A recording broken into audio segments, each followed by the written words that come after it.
Bismillahirrahmanirrahim. Assalamualaikum warahmatullahi wabarakatuh. Baiklah, perkenalkan nama saya Belalis Daimutias dengan NPM 2211080017. Di sini saya mahasiswa bimbingan konseling pendidikan Islam akan menjelaskan dasar-dasar bimbingan konseling dalam pendekatan Islam. Pengertian bimbingan.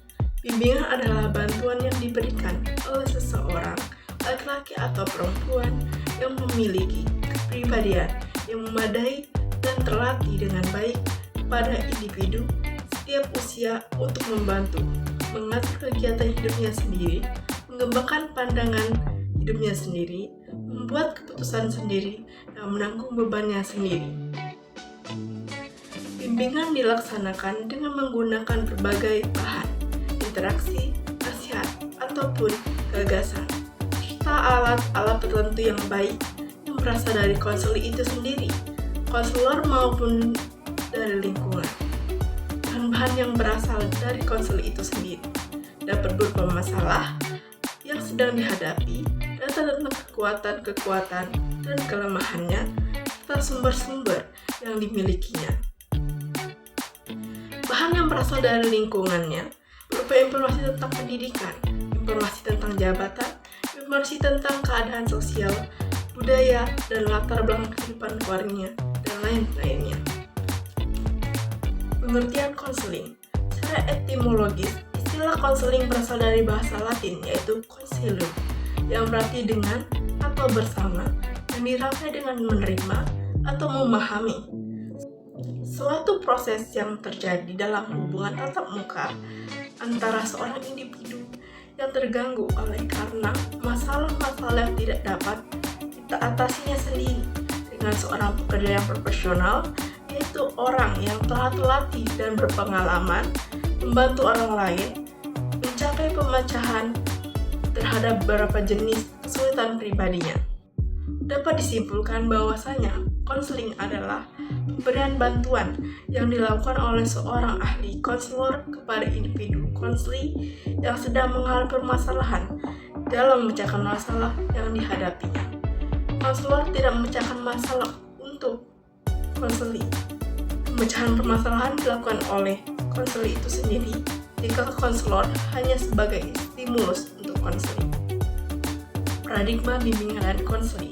Bimbingan dan konseling merupakan suatu bentuk nyata atas keterpaduan yang mengintegrasikan sejumlah elemen, yaitu pelayanan, isi pendidikan, kaidah psikologi, dan warna sosial budaya. Keempat elemen-elemen itu menjadi satu kesatuan. Apabila satu di antaranya, 4 elemen dasar bimbingan dan itu tidak ada, maka bentuk keterpaduan itu menjadi timpang dan tidak mempunyai bentuk. Oleh sebab itu, keempat elemen itu, pelayanan, isi pendidikan, kaidah psikologi, dan warna sosial budaya, terpadu dan membentuk pola atau model dasar.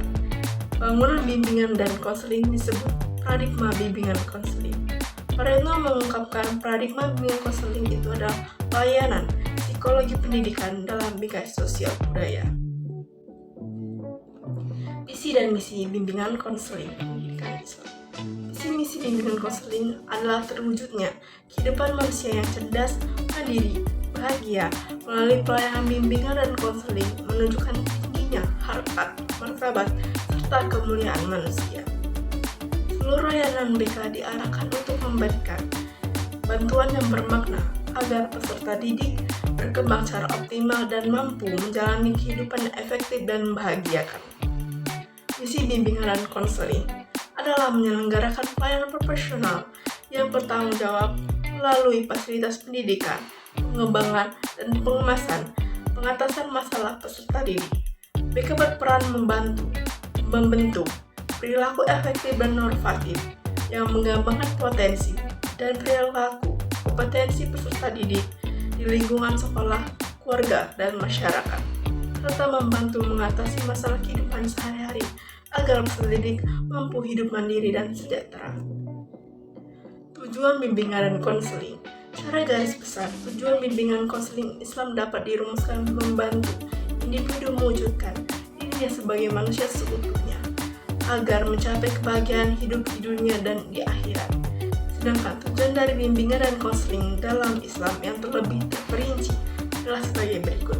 Pertama, untuk menghasilkan suatu perbuatan dan perbaikan. Yang kedua, untuk menghasilkan kecerdasan rasa emosi pada individu.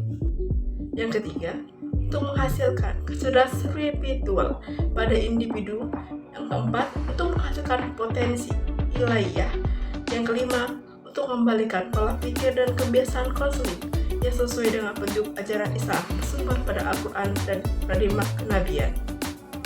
Fungsi bimbingan dan konseling. Terdapat 4 fungsi utama bagi bimbingan konseling Islam. Di antaranya, pertama, bimbingan berfungsi sebagai preventif atau pencegahan, yaitu membantu individu menjaga atau mencegah timbulnya masalah bagi dirinya. Yang kedua, konseling berfungsi sebagai kuratif dan koreksi, yang itu membantu individu memecahkan masalah yang dihadapi atau di dalamnya. Ketiga, bimbingan dan konseling berfungsi sebagai preventif, yaitu membantu individu untuk menjaga agar situasi dan kondisi yang pada awalnya tidak baik menjadi baik. Yang keempat, bimbingan konseling berfungsi sebagai developmental atau pengembangan, yaitu membantu individu untuk memelihara dan mengembangkan situasi kondisi yang telah baik menjadi lebih baik. Asas bimbingan dan konseling. Asas-asas ini adalah prinsip yang dijadikan rujukan dalam penyelenggaraan konseling Islam. Namun, karena penyelenggaraan demikian kompleks dan komplikatis, manusia menjadi titik tolaknya, maka asas-asas tersebut merupakan prinsip-prinsip dasar dengan kemungkinan dapat berkembang lebih luas. Aspek sendiri terdapat beberapa asas seperti keterbukaan, sukarelaan, dan kerahasiaan. Karena Islam adalah agama yang sempurna menjadi way of life dalam menggapai kebahagiaan hidup dan dunia akhirat, maka maksud ilahi termaksud dalam Al-Quran dan hadis merupakan kewajiban pasti terhadap seluruh bermasalah kehidupan manusia. Asal bermaksud menjadi sebagai kaidah ketentuan diterapkan serta dijadikan landasan pedoman penyelenggaraan konseling Islam. Bidang-bidang layanan BK. Pertama, bidang bimbingan pribadi, yaitu bidang pelayanan BK yang membantu peserta didik. Sasaran layanan dalam memahami, menilai, dan mengembangkan potensi dan kecakapan bakat, minat, serta kondisi kehidupan yang berkarakter, cerdas, beragama, sesuai dengan karakteristik pribadi dan kebutuhan dirinya secara realistis. Yang kedua, bidang bimbingan sosial, yaitu bidang pelayanan BK yang membantu peserta didik. Sasaran layanan dalam memahami dan menilai serta mengembangkan kemampuan hubungan sosial yang sehat, efektif, dan berkarakter cerdas dengan teman sebayanya, anggota keluarga, dan warga lingkungan sosial yang lebih luas. Yang ketiga, bidang bimbingan akademik, yaitu bidang pelayanan BK yang membantu peserta didik mengembangkan kemampuan belajar sesuai dengan program studi dan arahan peminatannya, berdisiplin, ulet, dan optimal dalam rangka mengikuti pendidikan pada jenjang jenis satuan pendidikannya, serta belajar secara mandiri. Yang keempat, bidang bimbingan karir, yaitu bidang pelayanan BK yang membantu siswa dalam menerima, memahami, menilai informasi dan pengalaman serta memilih, mengambil keputusan ke arah karirnya secara jelas, objektif, dan bijak. Jenis-jenis layanan BK. Terdapat beberapa jenis. Yang pertama, layanan orientasi. Layanan orientasi dapat diibaratkan sebagai suatu pengalaman para siswa baru atau orang tua siswa terhadap lingkungan sekolah atau pihak lainnya yang baru dimasuki oleh siswa. Layanan orientasi adalah layanan bimbingan dan konseling yang memungkinkan peserta didik, terutama orang tua, memahami lingkungan seperti sekolah yang baru dimasukkan peserta didik untuk mempermudah, memperlancar berperannya peserta didik di lingkungan yang baru. Yang kedua, layanan informasi. Layanan informasi yaitu layanan BK yang memungkinkan siswa menerima dan memahami berbagai informasi seperti informasi pendidikan dan informasi jabatan. Informasi tentang sesuatu dapat dijadikan sebagai bahan pertimbangan dan informasi tentang sesuatu dapat dijadikan sebagai bahan pertimbangan dan pengambilan keputusan. Untuk kepentingan siswa. Jenis-jenis dan jumlah informasi tidak terbatas, namun dalam rangkaian pelayanan BK hanya akan dibicarakan 3 jenis informasi. Pertama, informasi pendidikan, yang kedua, informasi jabatan, yang ketiga, informasi sosial dan budaya. Selanjutnya, layanan penempatan. Layanan penempatan adalah penyaluran, merupakan salah satu jenis layanan yang memungkinkan siswa memperoleh penempatan dan penyaluran yang tepat, misalnya penempatan dan penyaluran di dalam kelas, kelompok belajar, jurusan, program studi, program latihan, dan lain-lain. Layanan ini memberikan kemungkinan kepada siswa berada pada posisi dan pilihan yang tepat sesuai dengan potensi, bakat, dan minat siswa. Selanjutnya, layanan himpunan data. Layanan himpunan data merupakan bagian dari pelayanan bimbingan konseling yang bertujuan untuk mengumpulkan, menyusun, menyimpan, serta mengolah beberapa informasi mengenai peserta didik dan lingkungannya. Informasi yang dihimpun mencakup data pribadi, akademik, sosial, minat, bakat, serta kondisi lingkungannya. Data ini menjadi landasan utama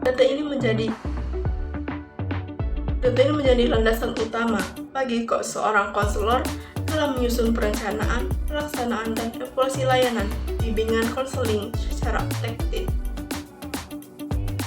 Data ini menjadi landasan utama bagi seorang konselor dalam menyusun perencanaan, pelaksanaan, dan evaluasi layanan bimbingan konseling secara tepat, objektif, dan akurat. Selanjutnya, layanan komprehensi kasus.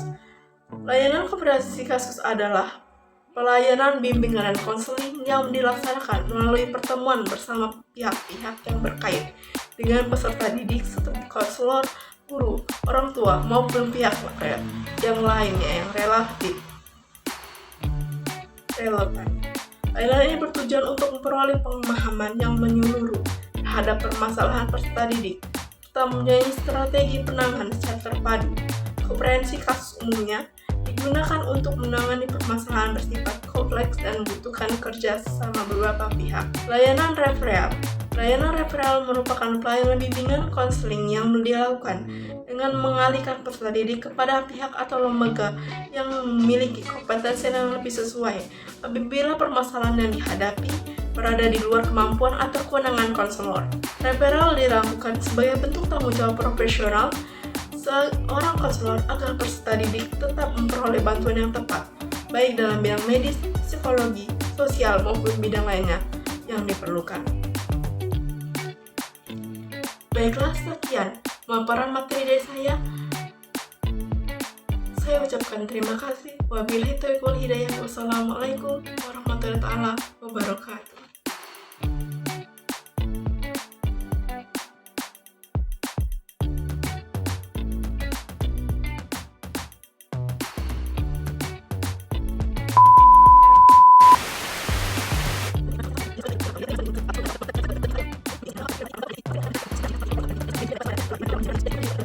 Thank you.